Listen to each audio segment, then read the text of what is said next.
Yusuf Mansur, setelah banyak orang mengkritik kesalahannya, banyak orang mengatakan bahwa dia itu salah, dia bukannya introspeksi diri, gitu. Malah mencari pembelaan ke sana kemari.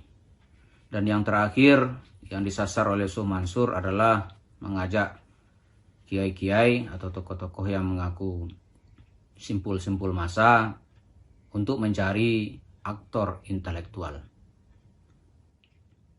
Siapa aktor intelektual? Kata Yusuf Mansur, ini ada aktor intelektualnya.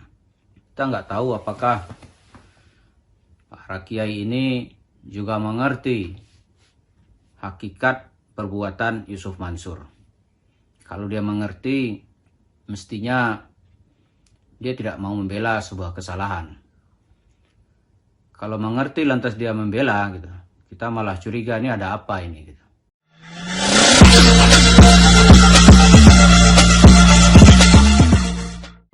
Ini makin hari kita lihat Yusuf Mansur dan kawan-kawannya itu mencoba mencari pembelaan ke sana kemari, gitu. Harapan kita tentunya hal ini untuk segera diakhiri. Karena bagaimanapun pada akhirnya sebuah kesalahan itu akan diterima sebuah kesalahan. Di kalangan orang-orang tidak beragama Islam pun ada kaedah yang disepakati bersama, yaitu Anda bisa saja menipu orang di suatu waktu, tapi Anda tidak akan mungkin menipu semua orang sepanjang waktu. Ada waktunya datang, yang Anda ceritakan itu sudah selesai. Ada juga ungkapan lagi yang berkembang saat ini, setiap zaman itu ada orangnya, dan setiap orang itu ada zamannya. Kalau zaman dan orang itu sudah selesai, ya tidak ada yang bisa membawa dan mengulangnya kembali, gitu. Fir'aun itu sudah selesai, sekarang hanya tinggal mumi-mumi dan bekas-bekasnya yang dijual oleh anak cucunya kepada turis-turis, dan peninggalan-peninggalannya dijadikan duit. Yusuf Mansur, setelah banyak orang mengkritik kesalahannya, banyak orang mengatakan bahwa dia itu salah, dia bukannya introspeksi diri, gitu. Malah mencari pembelaan ke sana kemari. Dan yang terakhir yang disasar oleh Yusuf Mansur adalah mengajak kiai-kiai atau tokoh-tokoh yang mengaku simpul-simpul massa untuk mencari aktor intelektual. Siapa aktor intelektual? Kata Yusuf Mansur, ini ada aktor intelektualnya. Kita nggak tahu apakah para kiai ini juga mengerti hakikat perbuatan Yusuf Mansur. Kalau dia mengerti, mestinya dia tidak mau membela sebuah kesalahan. Kalau mengerti lantas dia membela, gitu, kita malah curiga ini ada apa ini, gitu. Dalam beberapa narasi Yusuf Mansur mencoba mengklasifikasi, sebenarnya katanya ada 4 hal aneh ini, gitu. Yang pertama, jemaah itu minta uang kembali. Oke, kenapa tidak dikembalikan? Kan dia hanya minta uangnya sekecil lah. Dengan pendapatan Anda yang ratusan miliar, gitu. Yang diminta kan hanya puluhan juta. Apa sih artinya? Kenapa harus pakai pengacara berlapis-lapis? Ngaku dong datang. Yang kedua, dia mengatakan minta uang kembali tapi ditambahin lah dengan kerohiman, dalam tanda kutip keuntungan usaha. Ya kan wajar kan orang minta untung yang lama berinvestasi, gitu. Kenapa mesti takut? Yang ketiga, ada kata Yusuf Mansur, dia tidak ingin uang kembali, tapi nyerang saya aja terus, gitu. Uang yang mau dikembalikan dia nggak mau. Nah sekarang mana ada orang nggak mau uangnya dikembalikan. Orang gila aja, orang gila beneran ini kita lihat, itu tahu dia uang. Zaman Pak Ogah dulu tuh coba orang gila dong, cepet dong, katanya. Kalau sekarang dia nggak mau dikasih cepet, dia mintanya sekarang tuh ceban dong. Ceban itu, ya itu bahasa-bahasa yang berlaku di Jakarta. Minta 1.000 dong, atau minta 5.000 dong. Dia minta ceban, ada juga gocap, gitu. Kita kadang-kadang nggak ngerti, tapi orang gila bisa ngerti loh. Dikasih cepet dia nggak mau sekarang. Mana mau orang gila di Jakarta, dia yang sudah, maaf ya, auratnya sudah terbuka, mungkin sudah dia sudah telanjang jalannya, dia sudah nggak mandi-mandi, tapi uang dia tetap masih tahu. Nah, apalagi orang normal, dia berinvestasi dulu gitu, minta dikembaliin, Anda setuju? Masa dia nggak mau? Bohong itu, nggak mungkin itu. Dia minta uangnya dikembaliin, dia setuju. Anda katanya nggak mau, mana ada orang nggak mau duitnya dikembalikan, nggak ada itu. Dan yang terakhir, saya kira yang ingin diapakan oleh Mansur adalah ini ada aktor intelektualnya. Ya. Di balik semua ini ada aktor intelektualnya, yaitu uangnya ada yang uangnya nggak mau dikembaliin, Anda bayarin, ada yang bayarin, tapi Yusuf Mansur diserang. Itu sebuah penghinaan, ya penghinaan itu. Masa jemaah Masjid Darussalam yang sampai berinvestasi, ya jumlahnya ratusan orang, ada insinyur, ada dokter, ada pengacara, yang dia hanya karena percaya sama Anda aja loh.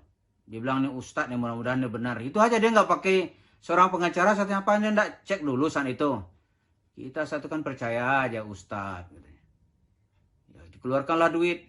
Itu jumlah investasinya. Jumlah investasinya saat itu, karena batu bara, mulai dari 6 miliar, sampai nanti marbot juga ikut. Kalau dikalkulasikan jumlahnya ratusan orang, itu berjumlah 55 miliar. Itu Anda bilang nih orang ada aktor intelektual. Ini orang-orang yang ahli-ahli ini, dokter ini, ada aktor intelektualnya. Coba Anda kalau berani datang ke dia bilang ada aktor intelektual, disuntik mati Anda bisa tuh Pak Yusuf Mansur. Saya suntik mati loh. Karena dia dokter, dibilang ada aktor intelektual. Ini nggak benar. Yang kedua, cerita-cerita aktor intelektual ini, itu mengingatkan kita dalam memori buruk. Yaitu di zaman kediktatoran rezim Orde Baru.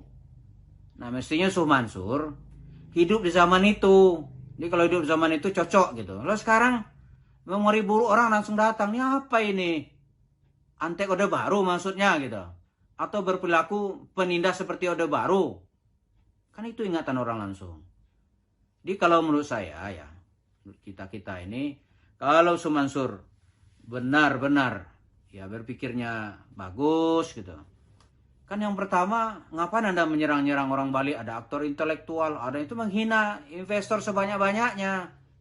Nah, kalau memang benar, yang pertama saran saya nih, datang dong ke jemaah masjid. Yang dulu Anda mengemis-ngemis, merayu-rayu, naik mimbar, dengan segala atributnya, bercerita, dengan segala, apalah kita bilang nih, provokasinya, mungkin juga tipu dayanya, sehingga uang orang dapat. Datang dong sekarang ini. Ini uangnya dikembalikan, mana yang minta kelebihan dilebihin gitu kan. Dulu katanya pernah ada perjanjian satu, Anda menghilang. Tidak tentu lagi juntrungannya. Ini uang banyak. Terus apa ini dibilang provokator? Atau ada aktor intelektual? Yang benar dong. Nah yang kedua, Yusuf Mansur di mana-mana bercerita, dia, anaknya, familinya bilang, tenang aja kan ada Allah. Kan ada Allah. Nah sekarang kalau ada Allah, kan Anda takut? Kan ada Allah. Ada kun fayakun katanya. Ya, mintalah kepada Allah kun fayakun, kasihin dong yang Allah kembaliin gitu. Ini kalau misalnya kalau dibahas lebih dalam nih, kan ada Allah. Emang Allah perlu seseorang? Jadi orang yang jutaan ini tidak diperhatikan oleh Allah gitu. Itu juga sebuah kesalahan. Tapi oke lah, karena Anda yakin itu, kan ada Allah, kun fayakun. Minta dong datang. Gentle, kenapa sih penakut? Datang ke sinilah, kiai inilah, ke tokoh Papua lah, ke inilah, minta pembelaan gitu. Itu silahkan aja, tetapi masyarakat yang dirugikan, dia tetap akan meminta. Tetap akan dia minta. Dan orang meminta, kalau saya di sini, sisi Islam bagaimana sih? Yang saya pahami, kalau ada yang merasakan saya salah, ya silakan gitu. Para ustadz, para kiai, yang merasa punya, ya mari kita buka kitabnya. Tapi kalau menurut saya ini sebuah penistaan terhadap Islam. Ini sebuah penipuan. Ini sebuah tindakan merendahkan dan menghina Islam. Dilakukan oleh individu. Nggak boleh dong bilang, aneh demi Islam, nggak ada itu. Dalam Al-Quran itu orang banyak bersumpah. Itu sebenarnya kata Allah itu musuh Islam yang paling nyata. Nah, kan ada Allah. Yang ketiga menurut saya ya, Anda itu datang, ya datanglah kepada jemaah yang merasa dirugikan. Masa sebanyak itu coba itu bilang siapa aktor intelektualnya? Masa Anda seperti Soeharto mau Anda bangunkan lagi yang sudah meninggal lebih dari 12 tahun yang lalu gitu. Suruh bangun lagi. Orde Baru itu sudah digulung oleh rakyat, ya dengan kemarahan rakyat tahun 98 sudah digulung, nggak akan kembali itu. Terus Anda bilang, wah ini seperti bahasa-bahasa atau jargon-jargon Orde Baru, ini ada aktor intelektual. Nanti banyak orang lebih marah. Bener loh. Banyak orang lebih marah lagi. Ini apa-apaan nih dibawa dari satu narasi ke narasi lain gitu. Katanya membuat diksi baru dalam sedekah. Ya jelasin dong, kalau orang nggak paham, datangin. Kan secara materi uangnya ada. Dan terakhir, ini saran saya yang paling baik nih. Saran saya ya, yang pertama tadi itu Anda punya Allah. Yang kedua ya, datanglah kepada jemaah masjid. Yang ketiga ya, ini kan negara hukum. Kenapa takut gitu? Hukum di sini itu setiap orang, setiap warga negara bersamaan hak dan kedudukan di depan hukum. Dia apa yang masih ditakutkan? Kalau memang benar, ya tempuh dong jalur hukum. Itu penyelesaian terakhir. Kenapa takut?